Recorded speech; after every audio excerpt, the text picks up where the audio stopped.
Salam hangat rekan-rekan semua. Bagi Anda yang Twitteran, silakan follow @bigmansirait. Mencermati keseharian kita sebagai anak bangsa. Silakan broadcast ke rekan-rekan kita. Tuhan memberkati.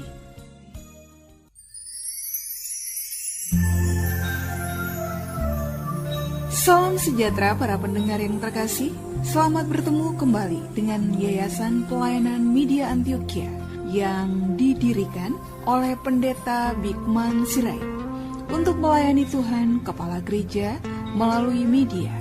Untuk memperluas wawasan umat Tuhan, PAMA juga menerbitkan tabloid Kristen Reformata, Reformata Online, Reformata Audio Streaming. Juga tersedia buku-buku karya Pendeta Bigman Sirait dan ratusan CD khotbah. Doakan dan ikutilah pelayanan PAMA di radio di berbagai kota dan pelayanan televisi di Indovision, Live Channel, Cablevision, Family Channel. Untuk informasi lebih lengkap, klik www.reformata.com www.reformata.com www.reformata.com. Kini tibalah saatnya kita akan menikmati kebenaran firman Tuhan bersama Pendeta Bigman Sirait. Selamat mendengarkan, Tuhan memberkati. Salam sejahtera saudara yang dikasihi oleh Tuhan Yesus Kristus. Kembali kita bertemu di dalam perenungan kita akan kebenaran firman Tuhan. Kita masih memikirkan hakikat Injil sesudah kita memahami Injil adalah kabar kesukaan, maka sekarang kita akan belajar Yesus adalah pusat berita dari Injil itu. Yesus Kristus Tuhan kita, apa yang dikatakan oleh Paulus dalam 1 Korintus pasal 15, 1 Korintus pasal 15 ayat 1 sampai ayat 8. 1 Korintus 15, 1 sampai 8, demikian firman Tuhan. Dan sekarang saudara-saudara, aku mau mengingatkan kamu kepada Injil yang aku beritakan kepadamu, dan yang kamu terima, dan yang di dalamnya kamu teguh berdiri. Oleh Injil itu kamu diselamatkan asal kamu teguh berpegang kepadanya, seperti yang telah kuberitakan kepadamu. Kecuali kalau kamu telah sia-sia saja menjadi percaya. Sebab yang sangat penting telah kusampaikan kepadamu, yaitu apa yang telah kuterima sendiri, ialah bahwa Kristus telah mati karena dosa-dosa kita sesuai dengan kitab suci. Bahwa ia telah dikuburkan dan bahwa ia telah dibangkitkan pada hari yang ketiga sesuai dengan kitab suci.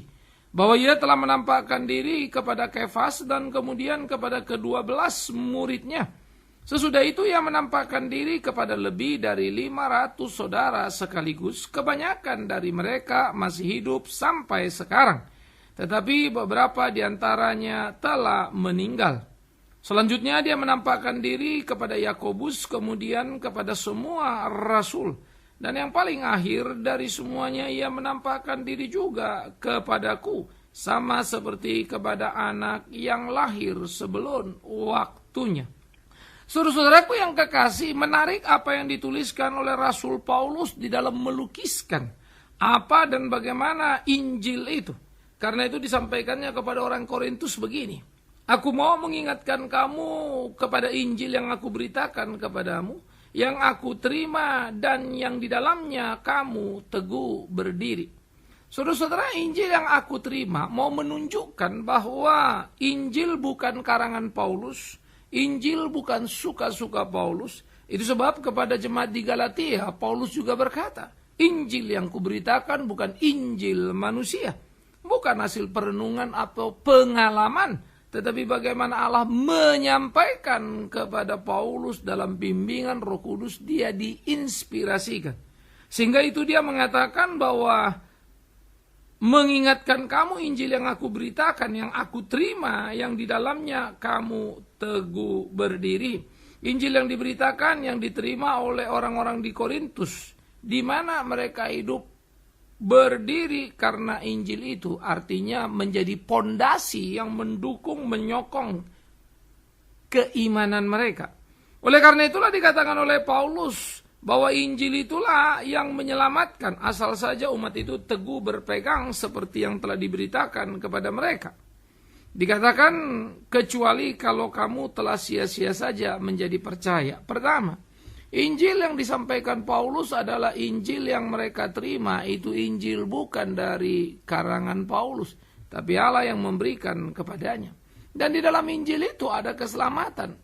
Kecuali kalau orang-orang di Korintus dikatakan telah sia-sia menjadi percaya. Menjadi menarik saudaraku yang kekasih, apakah mungkin ada kepercayaan yang sia-sia? Apa yang dimaksudkan Paulus dalam bagian ini? Saya kira kita perlu menelaah dengan baik kalimatnya. Karena sejatinya kalau mereka percaya kepada Injil tentu tidak sia-sia. Kalau sampai sia-sia pasti mereka salah memahami Injil. Karena itu nanti di ayat berikutnya Paulus menegaskan ulang apa Injil itu. Nah, ini menarik. Jadi tidak ada orang yang sia-sia dalam percaya kepada Tuhan. Tetapi ketika dia percaya dalam tanda petik hanya menurut unsur keagamawiannya, dia percaya yang memenuhkan logika pikirnya. Kalau dia hanya percaya dengan memuaskan diri sendiri, percaya dengan ukuran dirinya, maka sia-sialah kepercayaannya dan tidak ada nilai di sana. Itu maksudnya. Nah, oleh karena itulah menjadi sangat penting untuk memahami kebenaran itu dengan utuh. Bagaimana mengerti apa yang Tuhan mau dan hidup di dalamnya untuk puji hormat bagi nama Tuhan. Menjadi percaya tentu tidak sia-sia, tetapi sia-sia kalau kemudian di dalam percaya tidak ada kesungguhan yang dikerjakan di sana. Yang paling penting telah kusampaikan kepadamu, yaitu apa yang telah kuterima sendiri, bahwa Kristus telah mati karena dosa kita.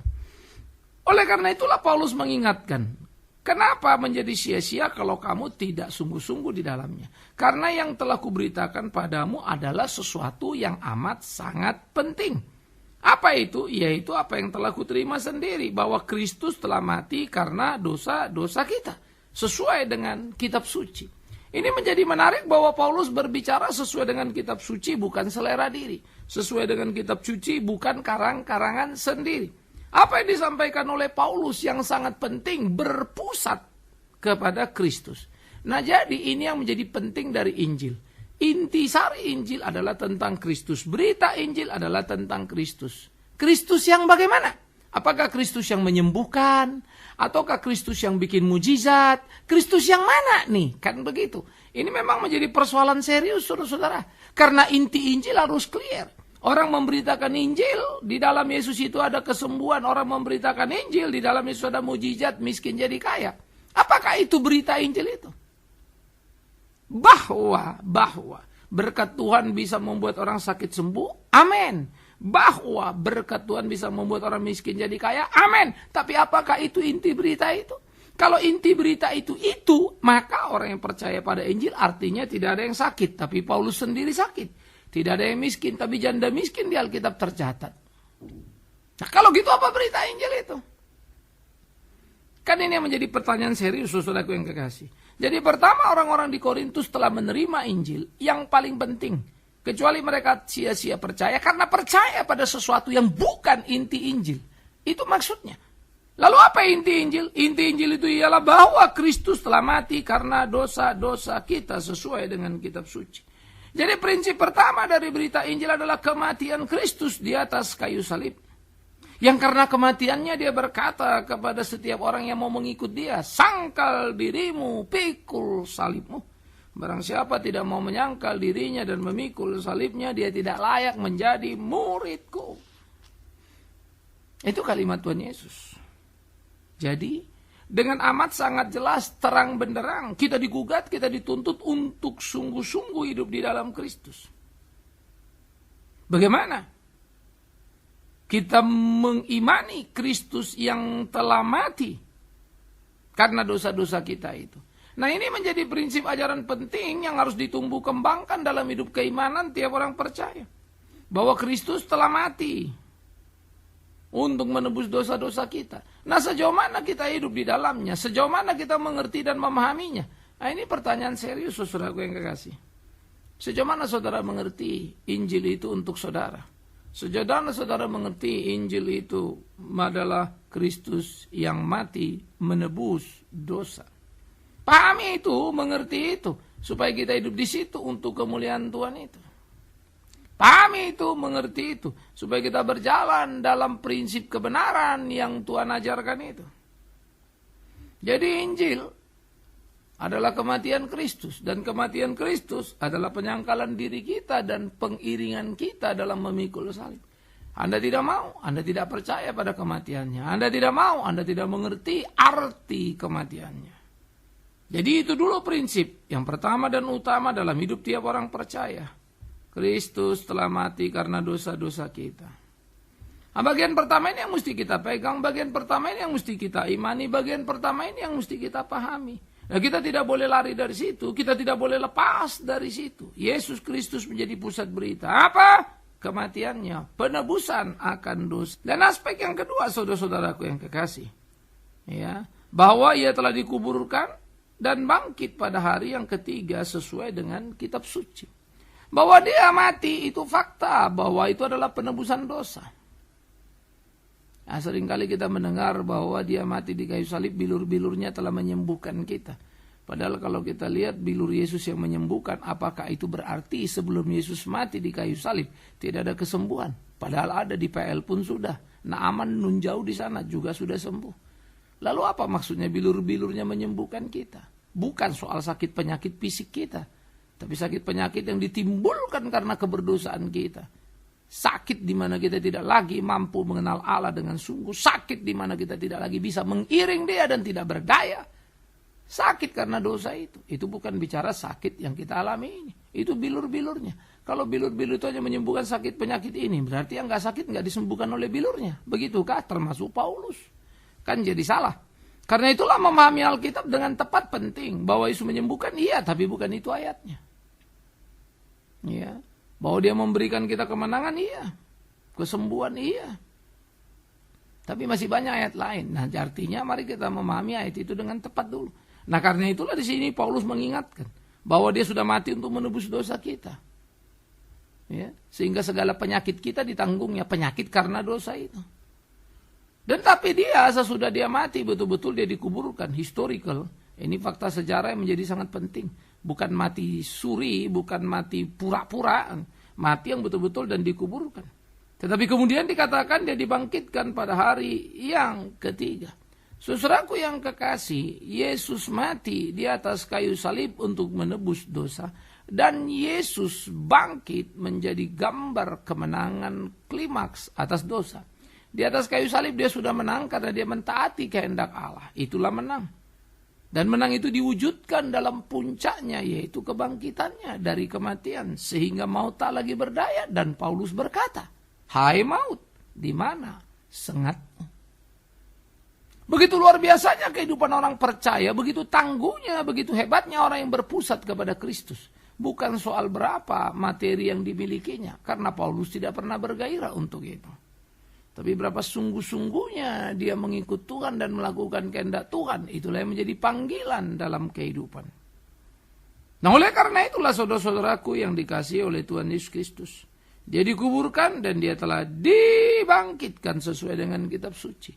Sehingga kebangkitan dari kematian mengalahkan maut, mengalahkan kuasa dosa.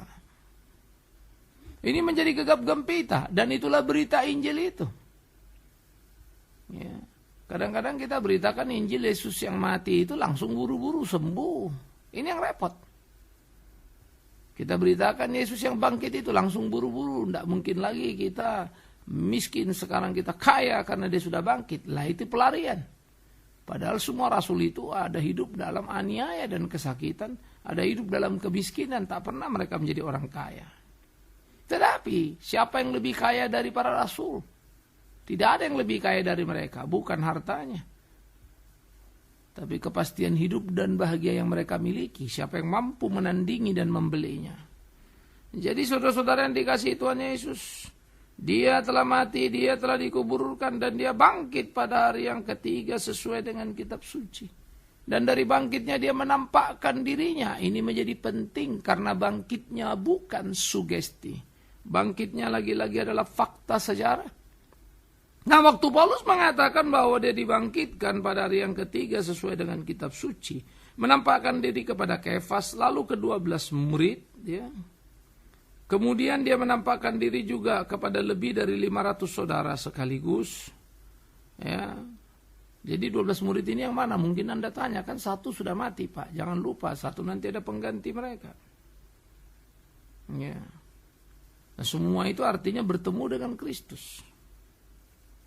Dan yang kedua, Paulus pun bertemu dengan Kristus, tapi dalam bentuk yang berbeda. Jadi kalau kita melihat saudara-saudaraku yang kekasih, bagaimana Yesus menampakkan dirinya juga sekaligus kepada lebih dari 500 saudara sekaligus. Ini menjadi sesuatu yang sangat amat luar biasa. Artinya apa? Paulus ingin mengatakan bahwa kebangkitan Kristus disertai dengan dia menampakkan diri, disaksikan. Saksi yang jumlahnya melebihi kuota yang diperlukan. Saksi itu mesti berapa? 2 atau 3 orang. Di sini saksinya berapa? Ya murid semua. Dan kemudian bukan hanya semua murid itu, tetapi kemudian juga 500 orang sekaligus menyaksikannya. Nah, oleh karena itulah saudara-saudaraku, apa yang dikatakan oleh Paulus menjadi amat sangat menarik kalau kita lihat, kita teliti. Apa yang dikatakan oleh Paulus menjadi amat sangat penting, bagaimana perjalanan keimanan orang percaya menjadi perjalanan keimanan dalam gegap gempita kemenangan yang luar biasa. Ini menjadi amat sangat penting dalam keseharian kita. Bagaimana melakoni hari-hari untuk hidup di dalam cinta kasih-Nya, hidup dalam pemeliharaannya. Nah, ini yang luar biasa dalam kehidupan tiap kita. Jadi dari antara mereka yang saksi mata lebih dari cukup. Berita inilah yang kemudian kita beritakan. Yesus telah mati, Yesus telah bangkit, menampakkan diri. Fakta tak terbantah. Saksi lebih dari cukup artinya kebenaran yang faktual. Kuasa itu adalah kuasa kebangkitan, di mana kita tidak lagi takut kepada kematian, apalagi cuma soal sakit penyakit. Sakit separah-parahnya sakit, ya paling kita mati. Tapi ngapain kau takut mati? Kalau dalam Kristus, kecuali. Nah, ini menarik, kecuali. Kalau imanmu telah menjadi sia-sia. Artinya kamu hanya percaya dalam ukuran dunia, percaya yang tidak berakar kuat. Sehingga kepercayaanmu hanya kepada nilai-nilai yang sangat rendah. Kepercayaanmu melulu hanya kepada soal lahiriah. Nah, memang tidak akan ada kekuatan di sana. Sebaliknya, engkau akan tampak lemah. Nah, jadi saudara-saudara yang dikasihi oleh Tuhan Yesus Kristus, perenungan pergumulan dalam kehidupan, bagaimana menjalani kehidupan supaya hidup dalam kebenaran, percaya kepada Tuhan, menjadi sesuatu yang penting untuk kita kerjakan, kita garap di keseharian kehidupan kita ini. Ini menjadi sangat amat perlu untuk kita lakoni.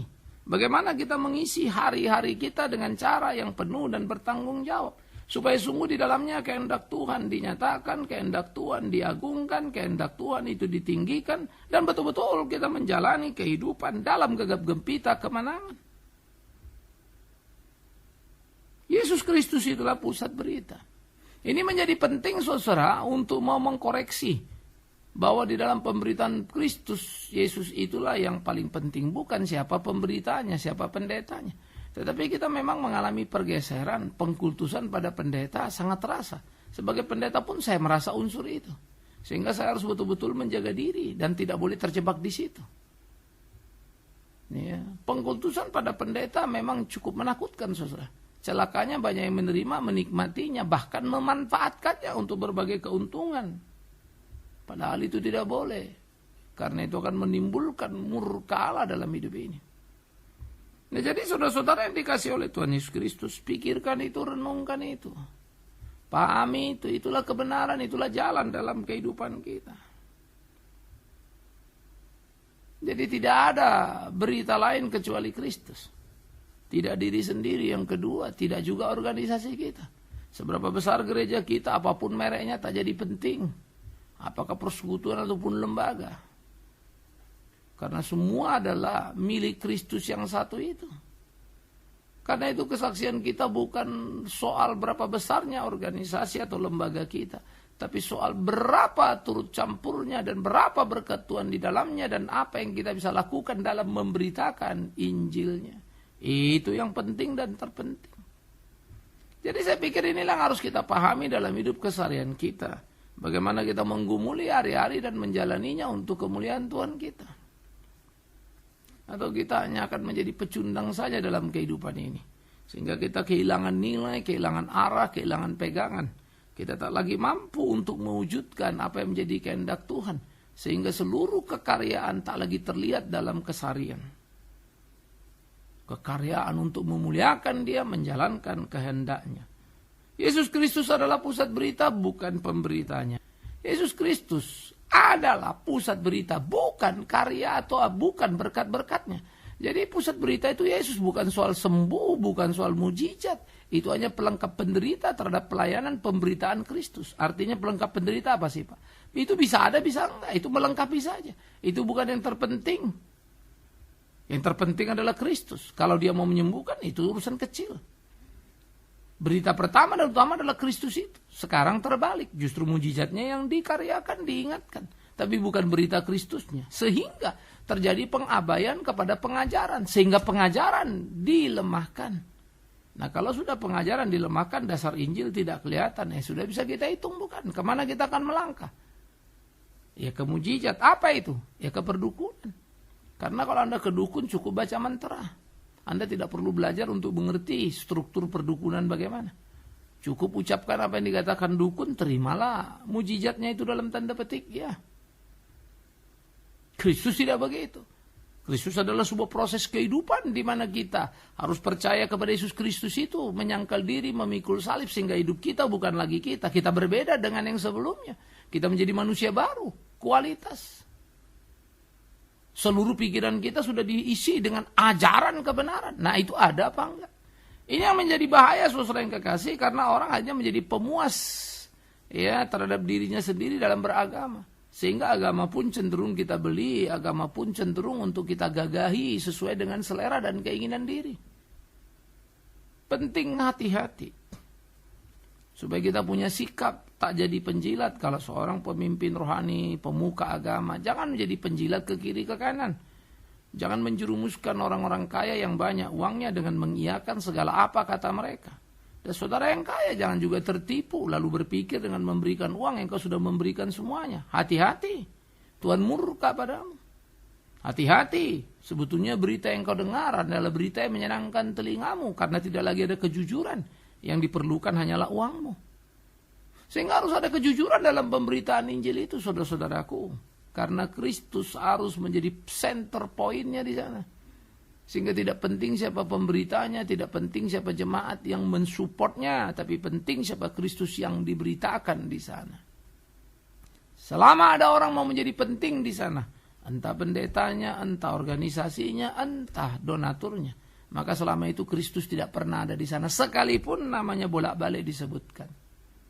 Kehadiran Kristus adalah perubahan hidup yang aktual, terlihat, terasa, teruji, terukur, jelas sekali. Tanpa itu, nothing. Oleh karena itulah, kau bisa menjadi sia-sia percaya. Ketika dalam percaya pada Kristus, yang terpenting adalah diri kita, organisasi kita. Perhatikan kalimat ini. Kiranya Injil yang kau pahami tak menjadi sia-sia di dalam percayamu. Karena ternyata kau percaya dan menikmatinya untuk kenikmatan diri. Tapi biarlah Kristus di atas segala-galanya. Maka yang paling penting dalam hidup ini, Dia yang mati, bangkit, dan menampakkan diri naik ke surga. Menjadi Tuhan yang bersama dengan kita, kekal selama-lamanya. Maka di sanalah kebahagiaan hidup kita. Di dalam Dia, oleh Dia, karena Dia, demi kemuliaan namanya. Tidakkah itu menyenangkan? Itu yang harus kita punya. Saudara-saudaraku yang kekasih, camkan, pikirkanlah itu. Sehingga dengan demikianlah kita bisa menguji diri kita, mengkoreksi diri kita. Bagaimana mungkin iman bertumbuh tanpa ajaran yang sehat? Jadi bagaimana mungkin engkau menunjukkan iman kalau hanya berkutat dalam fenomena yang dilihat mata dan menyenangkan kemanusiaan kita. Bim salabim, seperti sebuah perdukunan. Apa yang kita mau lalu kita dapatkan. No.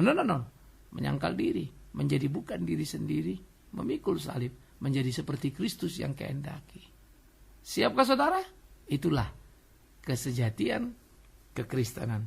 Itulah pusat berita Injil yang dikumandangkan. Biarlah Tuhan menolong kita, Tuhan memimpin kita di keseharian kita, di perjalanan kita, di dalam pengiringan kita. Sehingga hidup kita menjadi hidup yang berkenan kepada Tuhan dan menjadi hidup yang sungguh-sungguh memuliakan namanya. Amin. Mari kita berdoa. Bapa di dalam surga, kami bersyukur, kami berterima kasih untuk cinta kasih-Mu dalam hidup ini. Kami berdoa supaya Tuhan tolong tuntun pimpin kami di keseharian kami, hidup berkenan padamu, memuliakan nama-Mu. Supaya kami boleh menjalani hari-hari kami di dalam takut akan Tuhan untuk puji hormat bagi nama Tuhan. Berkati sertai kami di dalam tiap langkah kami. Terpujilah Yesus Kristus, pusat Injil yang sejati. Amin. Kita telah mendengarkan firman Tuhan yang disampaikan oleh Pendeta Bikman Sirait. Bagi Anda yang merasa diberkati dan ingin menjadi mitra Pama dalam melayani melalui doa, daya dan dana, silakan menghubungi kami melalui telepon 021 392 4229, 021 392 4229. Email di pama_yayasan@yahoo.com, pama_yayasan@yahoo.com. Sampai bertemu kembali di waktu dan gelombang yang sama. Tuhan memberkati.